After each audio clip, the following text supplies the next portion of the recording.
আপনাদের যা সাহায্য করার করবে। এটা ঝাড়খণ্ড জল ছেড়েছে।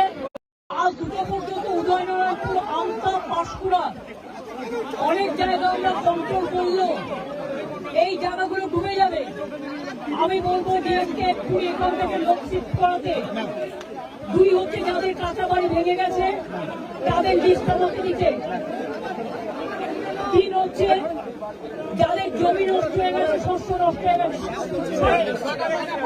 সরো জলটা দেখতে দাও, জলে ডুবে যাবে এক্ষুনি। কৃষি জমি যাদের আছে বা শস্য আছে তারা চিন্তা করবেন না, তারা শস্য বীমার টাকা পাবেন, শস্য বীমার টাকা। আপনারা যতদিন বাড়ি ফিরতে না পারবেন সরকার রিলিফ দেবে। আপনাদের যা সাহায্য করার করবে।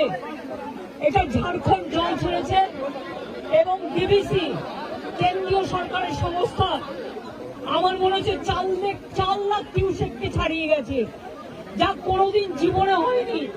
কারণ আমরা 5 লক্ষ পুকুর কেটেছি, আমরা 500 কোটি টাকার চেক ড্যাম করেছি, আমরা কপালেশ্বর কেলেঘাই প্রোগ্রামের মধ্যে দিয়ে অনেক এলাকাকে সেভ করেছি।